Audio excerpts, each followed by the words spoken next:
So if you're dealing with a loss of appetite, we're going to go over 5 hidden reasons that can create this issue. And this can be different from person to person, so we really need to understand these things that we're going to go over.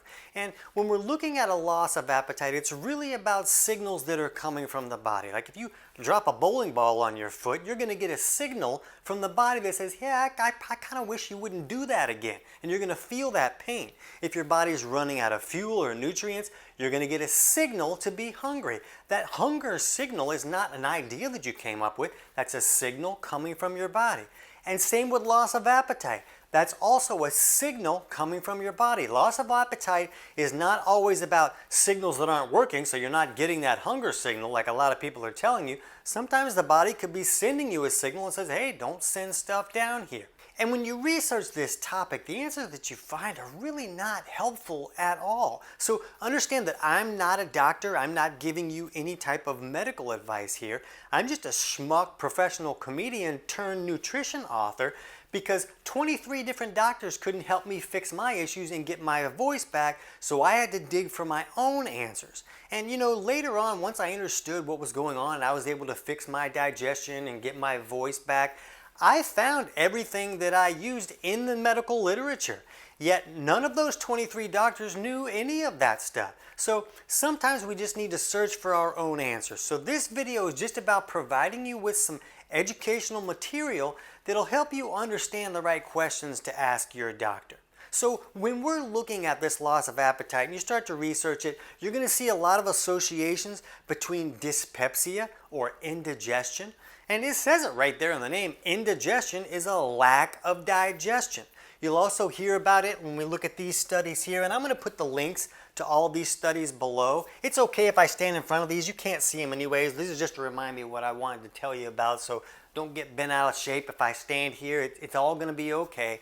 But like this study with appetite loss in patients with dyspepsia, and this other one on early satiety and postprandial fullness with gastroparesis. And a lot of people will have these symptoms show up differently. Some people will just feel like they're full all the time, or they'll just start eating and then they'll have that early satiety where they just don't feel like eating anymore. And some people are just like nauseous and I just don't feel like I can eat, and if I do eat, I'm much more miserable than if I don't. And I get it. This is really troubling. I've had people contact me often that just feel like they're worried for their life. They're like, I know I need stuff, but I'm afraid I'm going to shrivel up because I just don't want to eat, or every time I eat, I feel miserable. So in this video, I want to help you find some answers, and this is going to be weird, that actually makes sense. We want things to make sense. When things make sense, then we know what direction to look at. So it's very common to see things dealing with faulty digestion. And when we look at this dyspepsia, which is indigestion, or this gastroparesis, I'm not going to dig deep into these topics here, but in the description below where I put the links to these studies, I'm also going to put our videos that dig very deep into these topics, like dyspepsia and gastroparesis, so you can dig into those a little bit more if that's a topic that you need to understand more. And just know that you're probably going to have to do some homework on this. I'm not going to just tell you a pill to take and you're going to fix this by Friday night so you can go to the hoedown down at Billy Bob Buck's barbecue. You're going to have to do some work to get this repaired.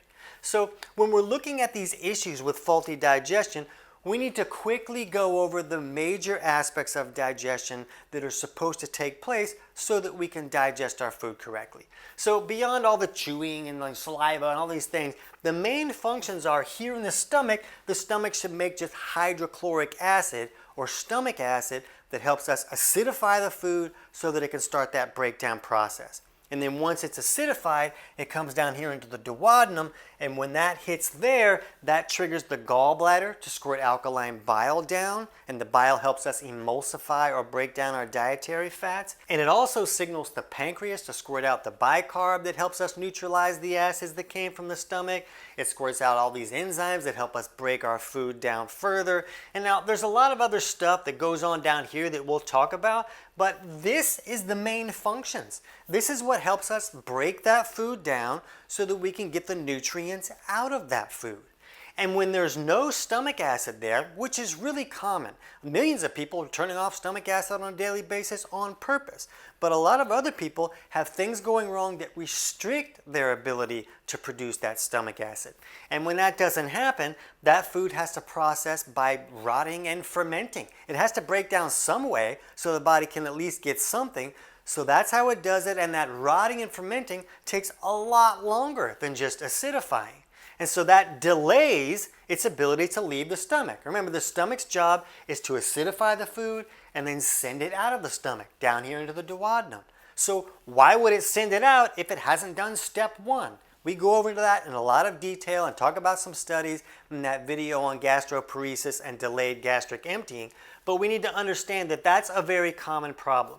And when it's rotting and fermenting instead of acidifying correctly, that creates all these toxins and gook and all this stuff that gets real nasty. Now that has the ability to create nausea for some people just because of all this toxic gook that's in the stomach. It's just sitting there, it's not moving out, or it's still in that toxic state when it moves out down here because it never really got acidified.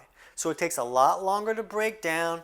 Somebody's full a lot longer. They eat just a little bit and they're already like, I'm stuffed. Because the last meal didn't really move out. It's not moving along like it's supposed to.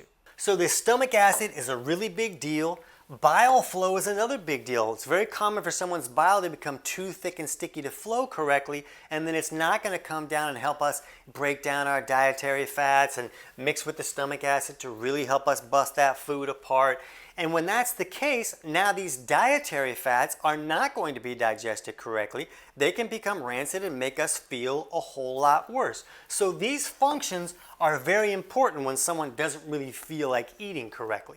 You're also going to hear about people saying that, you probably have hormonal issues. There's hormones like cholecystokinin and ghrelin that are involved in this digestive process. Ghrelin is supposed to send the signal that says, hey, it's time to be hungry. The problem is, I'll put a link in the description below that explains to us that ghrelin goes high when the stomach is empty. So if the stomach is taking a really long time to empty things out because it's not acidifying that food and it's sitting there and rotting and fermenting a lot longer, then why would the ghrelin go high? Why would that person get a signal that it's time to be hungry if things are taking a long time to move out?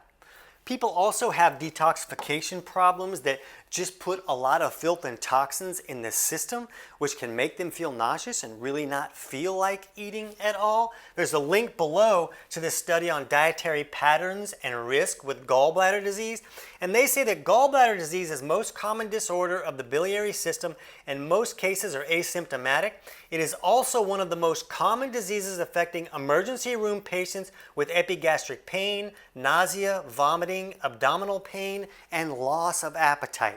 And this is something that I see with a lot of clients because when this bile is not flowing correctly, a lot of times they like to just blame the gallbladder, but a lot of times it's just about things have caused that bile to become too thick and sticky to flow correctly. Another thing that we need to understand is, remember, this cholecystokinin is what triggers the gallbladder to squirt that stuff down.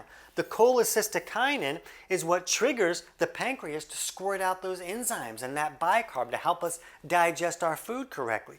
The problem is cholecystokinin is triggered by stomach acid coming into the duodenum. So if someone is not acidifying their food correctly, this cholecystokinin is just sitting there like, hey, I'm going to do my job. I'm going to do a great job when somebody tells me to do it. But if this stomach acid is not coming in there, no one's ever telling this cholecystokinin that it's time to go into action. The gallbladder doesn't get signal, pancreas doesn't get signal. Now we're really not digesting our food.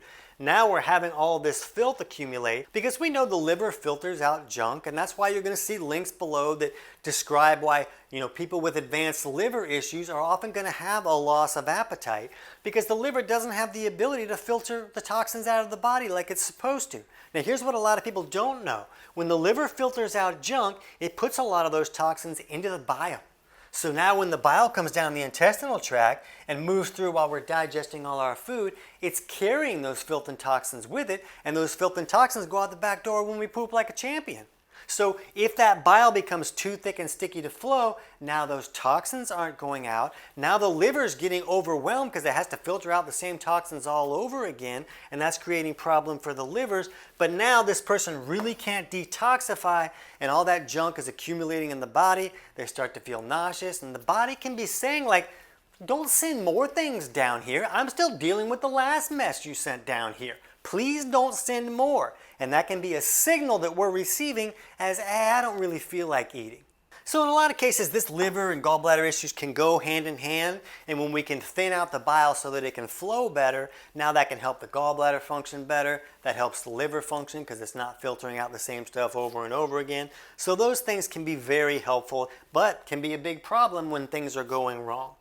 And we also need to understand that invaders can be a problem. When we're talking about everything becoming too toxic, well, if you have a bunch of little critters putting out all this waste and chemicals in your body, that can make the system toxic as well. And we'll put a link to this study on eradication of H. pylori, increases ghrelin expression. And when we're looking at this, H. pylori is a common bacterial infection in the stomach.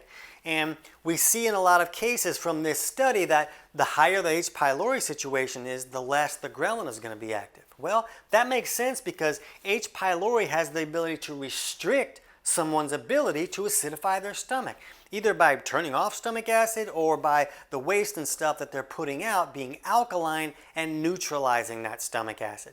In either case, that food's not going to acidify correctly, and then the stomach's not going to empty as quickly, and then the ghrelin's not going to go high. It goes high when the stomach is emptying out. So this study showed that as they eradicated that H. pylori, that got a whole lot better. When we look on the Cleveland Clinic at the symptoms for SIBO, or small intestinal bacterial overgrowth, where a bunch of bad guys have come in and set up camp in the small intestine where they really shouldn't be, the number one symptom is loss of appetite. So if we have an issue where we have some type of overgrowth either in the stomach or the small intestine, that has the ability to create trouble for our appetite for different reasons. So it makes sense that all these bad guys are in here creating all this toxic mess, but the reality is that a lot of times they got in because someone didn't have enough stomach acid. That stomach acid isn't just there to help us digest our food, it's the barrier that keeps all the bad guys out that are coming in on the food that we're eating. So it can be very important to take care of any overgrowth if we're having problems with our appetite. And the final thing they're going to say is age is going to be the reason that you have a loss of appetite. This is very common to see in elderly individuals. And the reality is that it's not the calendar that's making you lose your appetite. It's the longer we're around, the more opportunities there are for one of these things to go wrong. There's a lot of things that can go wrong with this digestive process and our ability to keep all the bad guys out. And over time, we have more and more opportunities for something to cause these things to go wrong. So just don't let anybody tell you that, oh, it makes sense that you have this because you're old. You know, I've had clients improve this. They were so old that they could watch David Hasselhoff on TV. So there's that. But really, no matter what your age, if any of these issues is creating this problem for you, you should feel optimistic because all of these things can be improved. And if you improve this, then it should have the ability to improve this symptom as well. But some people are going to have one, maybe two of these issues, but you can also see how a lot of these problems have the ability to kind of magnify other aspects that could be creating the problem as well. So the steps that are needed are going to be different from person to person. So I made a video to really walk you through each of these things and help you understand how to do that. I know some people are going to be like, oh, I got to click on something all the way over to another video, but I'll let you know, if you're not willing to put the effort in to click something, you're certainly not going to be willing to put in the effort to fix this stuff, because this stuff is going to take effort. You're not just going to take a pill and fix it, but the first real step is understanding the underlying causes that can create a problem. The more you understand about that, the easier it will be to help you take the steps to fix it. So jump over right now and check out our video on 3 steps to fix a loss of appetite. I can't wait to hear about your results.